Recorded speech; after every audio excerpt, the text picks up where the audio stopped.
Assalamualaikum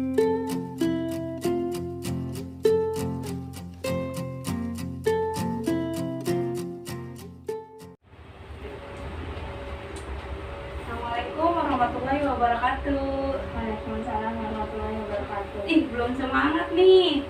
Semangat dulu dong. Ya, Assalamualaikum warahmatullahi wabarakatuh. Waalaikumsalam warahmatullahi wabarakatuh. Aduh, ini masa suara perempuannya doang? Ini yang laki-lakinya mana? Sekali lagi ya, Assalamualaikum warahmatullahi wabarakatuh. Waalaikumsalam warahmatullahi wabarakatuh. Nah, gitu dong, semangat, harus semangat. Masih pagi, masa udah nggak semangat, oke? Oke, selamat pagi anak-anak. Pagi. Kurang semangat lagi. Selamat pagi anak-anak. Pagi. Aduh, ini yang boy bener-bener lemes banget. Sekali lagi, selamat pagi anak-anak. Pagi. Pagi. Gimana nih kabarnya hari ini? Alhamdulillah luar biasa. Allahu Akbar. Semangat sekali. Oke, hari ini Bu Hurin tuh senang sekali karena bisa bertemu dengan teman-teman sekalian gitu ya. Nah, hari ini ada yang tahu nggak Bu Hurin mau ngapain? Enggak. Biasa aja, gak apa-apa. Ada yang tahu nggak Bu Hurin mau ngapain? Nggak tahu. Nggak tahu. Pengen ngajar. Pengen ngajar, ya benar. Terus selain ngajar nih apa nih Bu Hurin mau ngapain nih di sini? Pengen napas. Pengen napas, ya boleh lah pengen napas. Oke, langsung saja ya. Bu Hurin di sini ingin memberikan yaitu bimbingan konseling. Nah, bimbingan konseling tapi yang format klasikal. Format klasikal itu berarti Bu Hurin di depan teman-teman semua itu di dalam kelas seperti itu ya. Nah, oke, sebelumnya Bu Hurin mau tanya, ada yang tahu nggak sih di sini bimbingan konseling itu apa? Nggak tahu. Orang bermasalah. Orang bermasalah boleh. Terus ada lagi yang mau menjawab bimbingan konseling itu apa? Ini yang laki-laki? Nggak ada, nggak tahu. Nggak tahu. Oke, langsung aja ya. Bimbingan konseling bukan hanya untuk anak-anak yang bermasalah ya Kak. Nah, bimbingan konseling adalah proses interaksi antara konselor dan konseli, baik secara langsung maupun tidak langsung. Jadi bisa langsung atau enggak tidak langsung. Tidak langsung itu seperti bisa via chat atau via Zoom atau mungkin seperti sekarang ini karena corona bisa via Zoom juga ya. Nah, itu secara langsung maupun tidak langsung dalam rangka untuk membantu konseli agar dapat mengembangkan potensi pada dirinya dan juga membantu dalam memecahkan permasalahannya. Jadi untuk bimbingan konseling itu memang terkenal untuk anak-anak yang bermasalah, tapi tidak untuk anak-anak yang bermasalah juga. Seperti itu ya Kak ya penjelasannya. Oke. Nah, sebelum kita lanjut ya, tidak lupa untuk kita berdoa terlebih dahulu supaya selama kegiatan kita hari ini itu diberikan keberkahan oleh Allah dan diberikan kelancaran oleh Allah gitu ya. Amin. Nah, jadi di sini Bu Hurin menyerahkan kepada teman-teman semua siapa yang mau memimpin doa. Yang cowok. Yang cowok apa yang perempuan nih? Cowok. Ayo. Ladies first. Mari deh. Ladies first. No. Boy first. Jadi mau siapa nih? Laki-laki. Ya udah saya. Oke, silakan. Ya, Boleh sebelum dimulai. mulai beraktivitas pembelajaran, tanpa baiknya kita berdoa menurut agama dan masing-masing. Berdoa, silakan. Berdoa selesai. Oke, alhamdulillahirrahmanirrahim, kita sudah berdoa. Mudah-mudahan setelah kita berdoa, kegiatan kita hari ini diperlancar oleh Allah dan diberi keberkahan serta diberikan dan kegiatan kita hari ini itu bisa dialokasikan di kegiatan kita sehari-hari ya. Amin ya rabbal alamin. Oke, untuk hari ini Bu Hurin akan memberikan pelayanan. Nah, salah satu pelayanan di dalam bimbingan konseling yaitu untuk hari ini Bu Hurin menggunakan yaitu layanan informasi. Nah, sebelum kita lanjut, Bu Hurin mau tanya lagi. Adakah yang tahu layanan informasi itu apa? Menyediakan. Ada yang tahu? Boleh menjawab? Tidak apa-apa, sesuai dengan kemampuan teman-teman gitu. Sepengetahuan teman-teman, layanan informasi itu apa sih gitu? Penyediaan berita. Penyediaan berita, oke boleh. Ada lagi? Layanan informasi. Layanan informasi. Memberikan suguhan informasi atau menanyakan informasi untuk para masyarakat. Oke, boleh. Nah, lebih jelasnya ya, teman-teman kan sudah berpendapat nih dan itu sudah benar ya. Nah, jadi lebih jelasnya yaitu layanan informasi adalah layanan bimbingan dan konseling yang memungkinkan siswa atau konseling seperti teman-teman ini menerima dan memahami beberapa informasi yang ada di sekeliling kita gitu. Nah, ketika sudah mendapatkan layanan informasi, nah teman-teman bisa mengembangkannya untuk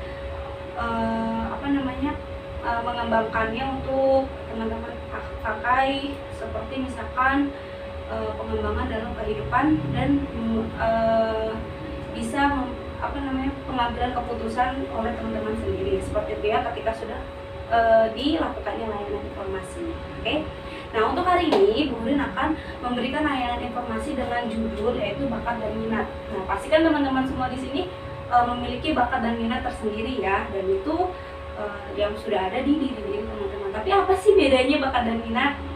Ada yang tahu nggak? Bakat itu kemampuan lahiriah, kalau minat itu keinginan. kemampuan yang lahir. Ya, minat itu ada ketika kita melakukan aktivitas. Oke, boleh, baik. Terus ada lagi? Cukup. Oke, untuk bakat dan minat sendiri nanti kita akan perjelas juga di Bu Hurin akan menyediakan PowerPoint-nya seperti itu ya. Nah, untuk yang tadi saudara siapa namanya? Sufi. Saudara Sufi. Nah, itu nanti kita akan sudah benar, tapi nanti kita akan memperjelas lagi apa itu bakat dan minat. Oke. Nah, karena hari ini kayaknya kelihatannya nih teman-teman ini tuh masih lemas, kita akan melakukan ice breaking. Ada yang tahu ice breaking itu apa? Ice breaking itu biar teman-teman tuh lebih semangat. Main es. Main es. Oke, boleh main es, nggak apa-apa. Itu lebih semangat, lebih lagi deh gitu. Ya, biar nggak lemas, ini kayaknya lemas banget gitu kan. Jadi sebelum kita melakukan kegiatan lebih lanjut, kita akan melakukan ice breaking. Oke? Nah, sekarang berdiri semua. Kita akan melakukan ice breaking. Ayo silakan berdiri. Nah, ice breaking kita kali ini yaitu apabila nih Bu Hurin ada tiga ya. Pertama kegiatannya itu yaitu kalau Bu Hurin mengucapkan kata door, teman-teman harus balas door. Tapi kalau Bu Hurin mengucapkan kata boom, teman-teman harus gitu, bisa nggak? Tapi kalau door itu nggak kena. Ih, nggak apa-apa ya, biar lebih semangat dan itu melatih untuk konsentrasi kita gitu ya. Oke. Konsentrasi kita mulai. Sebelum kita mulai kegiatan, kita akan melakukan ice breaking biar lebih semangat. Oke. Kata pertama, fokus. Oke. Door. Boom. Gerak dong, gitu. Kalau orang kena bom kan pasti gitu, gak yang ya doang mah itu. Ayo sekali lagi ya, boom. Door. Boom. Dar. Boom. Kalau dor gak kena gitu ya. Oke, lagi sekali lagi. Dor. Gak kena. Boom. Dor. Nggak kena. Dor. Gak kena. Dor sekali doang. Dor. Boom. Dor. Nggak kena. Boom. Dor. Boom. Kurang fokus, sekali lagi. Dor. Boom. Boom. Dor. Nggak kena. Oke, silakan duduk lagi. Terima kasih. Nah, kayaknya udah lebih semangat lagi nih ya. Oke, sekarang kita akan mulai aja ya. Nah, oh iya, setelah nanti kita akan Bu Hurin akan memperjelas lagi apa itu bakat dan minat. Nah, setelah kita Bu Hurin menjelaskan, nanti teman-teman akan diberikan angket ya. Nah, teman-teman bisa mengisikan setelah Bu Hurin menjelaskan apa itu bakat dan minat. Oke? Nah, langsung saja. Sebelumnya mohon maaf, HP-nya bisa ditaruh dulu ya. Siap ya. Terima kasih. Nah, kita mulai saja ya.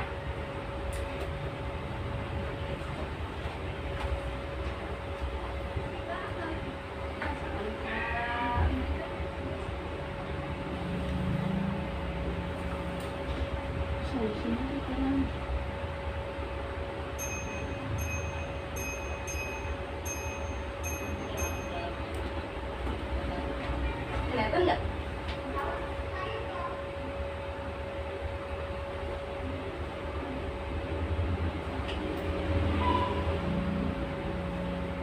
Kelihatan?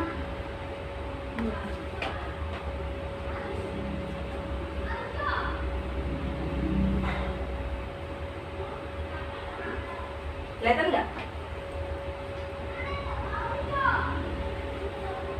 Ya. Kelihatan? Nah, materi hari ini yaitu mengenal bakat dan minat. Apa sih bakat dan minat itu? Dan apa perbedaannya? Itu saja.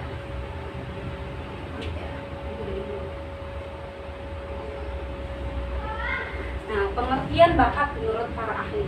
Nah, menurut pendapat Bingham tahun 1968, bakat ialah di mana ia mendefinisikan bakat sebagai kondisi atau kemampuan yang dimiliki seseorang yang memungkinkannya dengan suatu latihan khusus.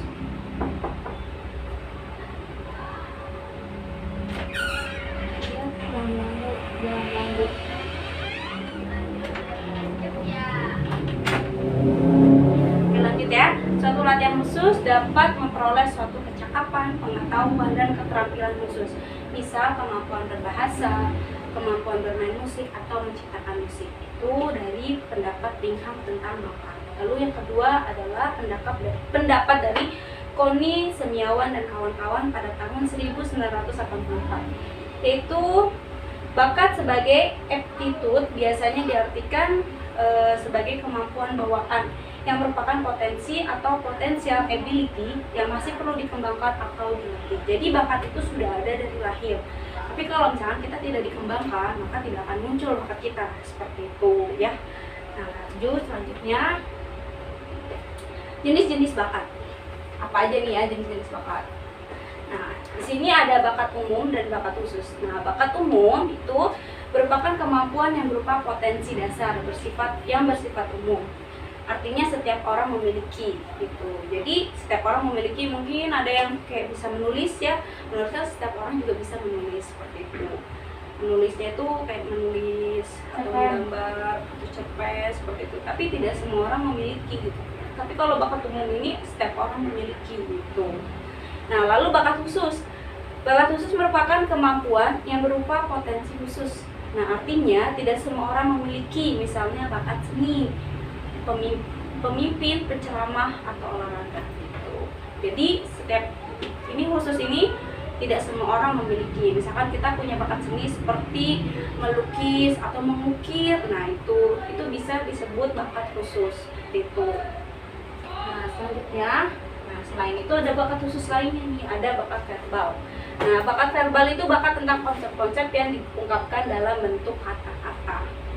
Ya, misalkan dalam bentuk kata-kata itu yaitu seperti penceramah atau puisi, yang suka berpuisi, terus seperti politikus ya, politik ya, itu kan kalau orang bisa berbicara ini berarti verbal ada di bakat verbal seperti itu. Lalu ada bakat numerikal, bakat tentang konsep-konsep dalam bentuk angka. Nah, itu biasanya jago matematika sepertinya gitu ya. Lalu ini nggak kelihatan. Ini ada bakat abstrak, bakat yang bukan kata maupun angka, tetapi berbentuk pola rancangan, diagram, ukuran-ukuran, bentuk-bentuk, dan posisi-posisinya seperti itu. Nah, lalu ada bakat skolastik. Ini nggak terlalu kelihatan ya. Oke, bakat skolastik adalah kombinasi kata-kata atau logika dan angka-angka. Kemampuan dalam penalaran, mengurutkan, berpikir dalam pola sebab akibat, menciptakan hipotesis, mencari keteraturan konseptual atau pola numerik. Pandangan hidupnya umumnya bersifat rasional. Nah, ini merupakan kecerdasan para ilmuwan, akuntan, dan pemrogram komputer. Itu pendapat dari Newton, Einstein, dan sebagainya. Seperti Newton dan Einstein. Itu maksudnya bakat skolastik gitu ya. Lalu selanjutnya ada bakat mekanik. Nah, bakat mekanik itu bakat tentang prinsip-prinsip umum IPA, tata kerja mesin, perkakas, dan alat-alat lainnya. Lalu ada bakat ketelitian klerikal. Ini nggak kelihatan ya tulisannya ya, jadi saya bacakan aja. Bakat tentang tugas tulis menulis, ramu-ramu untuk laboratorium, kantor dan lain-lainnya. Biasanya mungkin apoteker. Ya, apoteker itu kan yang suka meramu-ramu gitu kan, untuk obat-obat seperti itu. Nah, lalu ada bakat bahasa atau linguistik. Tapi agak jauh beda ya sama verbal. Nah, bakat tentang penalaran analisis bahasa atau ahli sastra, misalnya untuk jurnalistik, stenografi, penyiaran, editing, hukum, pramuniaga dan lain-lainnya seperti itu. Dan yang terakhir ada bakat relasi ruang atau spasial. Nah, ini juga nggak kelihatan, saya bacakan aja. Jadi bakat relasi ruang ini adalah bakat untuk mengamati, menceritakan pola 2 dimensi atau berpikir dalam 3 dimensi, mempunyai kepekaan yang tajam terhadap detail visual dan dapat menggambarkan sesuatu dengan begitu hidup, melukis atau membuat sketsa-sketsa ide secara jelas, serta dengan mudah menyesuaikan orientasi dalam ruang 3 dimensi. Ini merupakan kecerdasan para arsitek, fotografer, artis, pilot, dan insinyur mesin seperti itu ya. Contohnya seperti kayak Thomas Edison, Pablo Picasso, Ansel Adams dan sebagainya. Itu biasanya ilmuwan juga ya. Kalau insinyur mesin, Pak Presiden almarhum B.J. Habibie juga termasuk ya. Lalu selanjutnya minat. Minat itu apa nih kamu? Sebelum kita lanjut, tadi kan sudah dijelaskan kalau minat itu yang perlu dilatih lagi ketika mengulang lagi. Ya, sudah benar. Bagaimana? Cukup. Kita lanjut ya. Minat itu apa sih? Nah, pengertian minat menurut para ahli. Nah, ini di sini ada menurut Crow and Crow, yaitu suatu hal yang memiliki hubungan dengan daya gerak yang akan mendukung seseorang untuk tertarik pada sebuah benda, pada orang atau kegiatan tertentu. Bisa juga berupa pengalaman yang cukup efektif, yang mungkin saja dimulai dari kegiatan itu sendiri. Minat bisa dimulai dari kebiasaan yang sering dilakukan. Jadi kalau minat itu munculnya itu ya ketika kita melakukan kegiatan gitu. Kegiatan itu kita suka dan kita lanjutkan, itu disebutnya minat seperti itu. Nah, terus kalau menurut Russ, Harmin dan Simon, ahli ini menyatakan bahwa minat memiliki hal-hal pokok yang diantaranya adanya perasaan senang dalam diri yang memberikan perhatian pada objek tertentu. Jadi ketika kita melakukan kegiatan itu, kita tuh cinta banget sama kegiatan itu gitu. Lalu yang kedua, adanya ketertarikan terhadap objek tertentu. Jadi kita tertarik dong, kalau nggak tertarik nggak akan dijadikan minat ya gitu. Ya. Lalu yang ketiga, adanya aktivitas atas objek tertentu. Biasanya kalau di sekolahan tuh ada ekskul ya. Iya. Nah, itu ekskul itu kan bisa melatih minat kita tuh seperti apa. Lalu ada memiliki kecenderungan untuk bersikap lebih aktif. Lalu terakhir, objek aktivitas tersebut dipandang fungsional dalam kehidupan. Dan terakhir, kecenderungan bersifat mengarahkan dan mempengaruhi tingkah laku individu. Itu ya, itu untuk pengertian minat. Jadi bakat dan minat itu, kalau bakat sudah dari lahir kita sudah ada, tapi kalau minat itu kita mengembangkan sendiri ketika kita sudah menemukan sesuatu yang kita cintai seperti itu ya. Lalu ada nih macam-macam minat. Siapa yang tahu macam-macam minat? Ya. Oke, kita lanjut ya. Macam-macam minat. Nah, di sini ada minat mekanik, medis, clerical, outdoor, praktikal, dan bakti sosial. Nah, mekanik sendiri yaitu ketertarikan pada aktivitas permesinan, perkakas, dan tenaga mekanik, misalnya menjadi insinyur sipil. Biasanya itu di perkuliahan teknik sipil gitu. Terus mekanik dan mekanik lagi. Terus medis. Nah, minat dalam aktivitas kesehatan dan perawatan, sehingga dapat mengurangi akibat penyakit yang ada pada manusia, misalnya dokter, ahli bedah, perawat, apoteker, fisioterapis, dan lain-lain. Jadi kalau kita berminat untuk ke perawat, apa nih yang akan kita lakukan, terus apa yang kita tingkatkan seperti itu. Apa yang kegiatan nih yang bisa kita menuju ke minat kita, itu dokter atau ahli bedah dan perawat. Seperti itu kalau minat ya, dikembangkan ketika kita udah cinta banget nih sama si minat ini, seperti itu ya. Clerical itu minat yang lebih cenderung bekerja membutuhkan presisi dan akurasi dalam perhitungan serta tugas yang sangat rutin, misalnya manajer bank, sekretaris, perusahaan, dan karyawan, seperti itu ya. Nah, outdoor adalah minat dalam kegiatan luar ruangan atau lapangan atau apapun yang berhubungan dengan pekerjaan luar. Nah, seperti nelayan, petani, sepak bola, atlet, dan juga peternak. Jadi dia lebih senang di luar dan bebas gitu ya. Misalkan yaitu seperti nelayan, petani, sepak bola, atlet, dan peternak gitu. Jadi kalau misalnya kita mau jadi sepak bola kan pasti minatnya ada ya. Berarti kita akan mengikuti ekstrakurikuler di sekolah yaitu sepak bola gitu. Terus kalau praktikal sendiri adalah minat yang cenderung keaktifan dengan kerja praktek dan membutuhkan latihan sederhana, keterampilan atau bahkan sedikit keterampilan, misalnya tukang kayu dan ahli bangunan. Tuh. Dan selanjutnya ada bakti sosial. Nah, minat pada kegiatan yang berkaitan dengan kesejahteraan masyarakat. Keinginan untuk membantu, membimbing dan menasihati, keinginan untuk memahami orang lain dan mempunyai gagasan seperti itu macam-macam minat. Dan ada lagi ini ada musikal, belakangan, estetika, kontak pribadi, ilmiah, dan komputasi. Kalau musikal pasti musik ya, sesuai dengan tujuannya, maka minat ini lebih difokuskan pada kegiatan musik. Lalu belakangan. Nah, belakangan ini kecenderungan manusia terhadap minat ini adalah lebih suka mengarang, membaca buku, dan menjadi penulis. Seperti kalau untuk kayak penulis itu yaitu belakangan, minat belakangan. Itu dikembangkannya ya. Lalu estetika. Nah, estetika ini kecantikan. Mungkin ada yang mau jadi MUA apa MUA? MUA kayak perias. Siapa yang mau jadi perias? Atau yang laki-laki mungkin ada perias bisa latihan gitu ya. Untuk mengembangkan minat kegiatan. Ini Bapak kan hanya pekerjaan atau minat, bukan dari diri kita sendiri seperti itu. Lalu ada kontak pribadi, yaitu minat dan aktivitas yang berkaitan dengan ruang diskusi. Ini siapa yang senang berdiskusi, bersosialisasi dengan orang-orang, serta mereka yang membutuhkan kontak dalam masyarakat. Nah, lalu ada ilmiah, kegiatan dan minat yang berkaitan dengan sains, kreativitas, analisis, dan investigasi. Lalu komputasi, minat pada angka, komputer, dan matematika. Seperti itu. Kalau minat itu berarti yang dikembangkan ketika kita sudah mencintai apa yang mau kita lakukan seperti itu ya.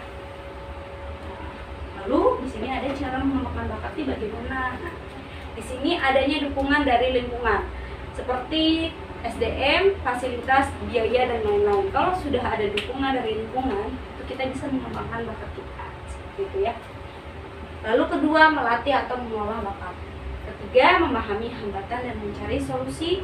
Ini hambatan kita nih apa nih, dan kita juga kalau udah tahu hambatan kita apa, untuk kita tidak bisa mengembangkan bakat kita cari solusinya seperti itu ya.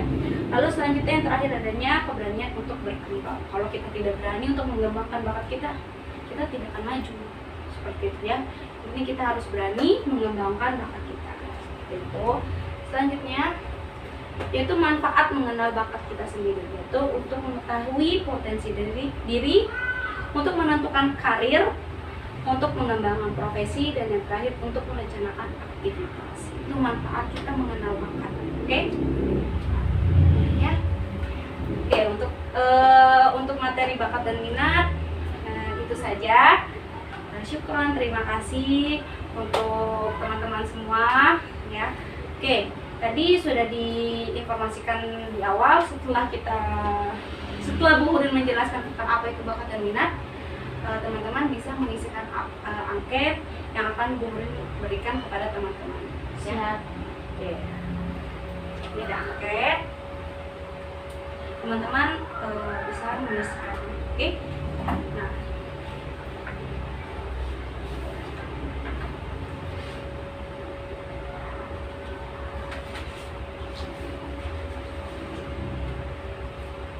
Jadi angket ini berisikan ada 80 pertanyaan yang teman-teman harus isikan. Nah, jadi petunjuk pengisiannya yaitu nanti tuliskan namanya, terus kelasnya, lalu sekolahnya di mana, ya.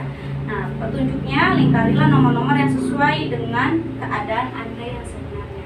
Jadi keadaan teman-teman ini sebenarnya itu seperti apa, jadi dilingkari. Oke? Nah, baik. Ini boleh kasihkan. Dan ada tidak? Saya Bu, pen nggak punya. Nggak bawa. Oke, untuk pengisiannya Bu Hurin kasih waktu yaitu 15 menit. Bisa cukup? Insya Allah. Oke, silakan bisa diisi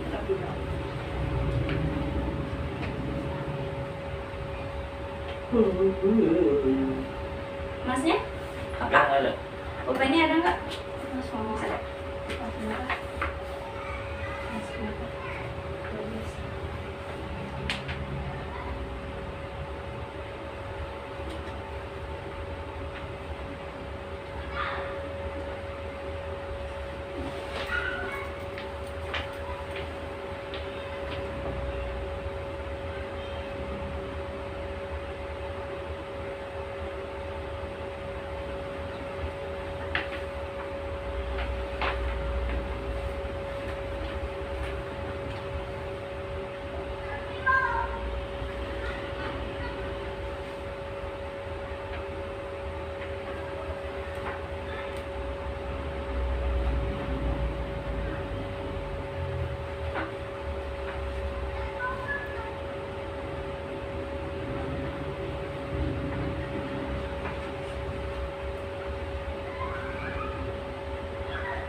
Ya, sesuai dengan matematik yang pilihannya. Nah, nggak usah tegang, bukan bijian.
Baik, kalau yang sudah boleh dikumpulkan ke depan.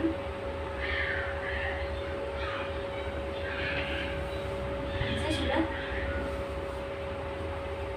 Sudah?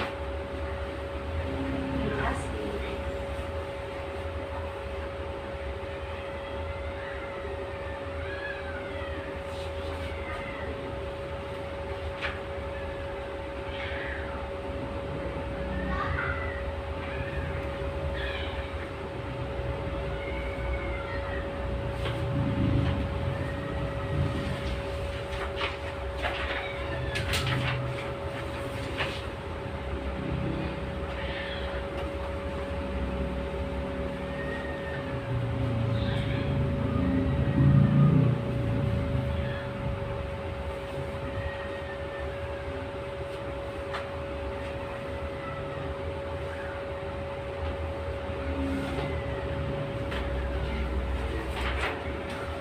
Banyak juga sudah? Udah. Terima kasih. Sudah semua ya? Sudah. Sudah? Ya baik. Karena sudah semua untuk penyelesaian angket. Nah, terima kasih ya untuk teman-teman semua yang sudah berpartisipasi untuk mengisi anketnya tentang minat dan bakat. Tentang bakat dan minat seperti itu. Nah, oke, untuk kegiatan hari ini mungkin itu saja ya.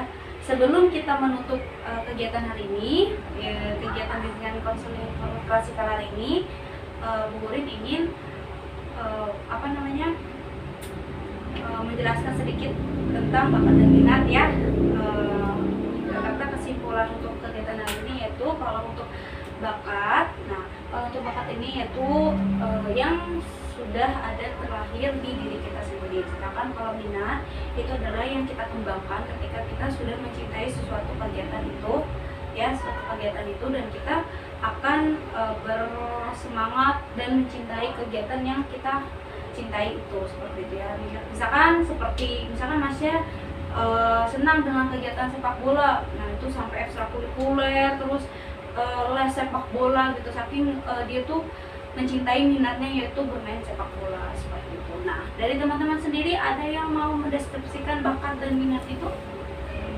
Setelah Bu Gurin menjelaskan di depan apa itu bakat dan minat, ada yang mau mendeskripsikan atau berpendapat tentang bakat dan minat tapi menurut teman-teman sendiri?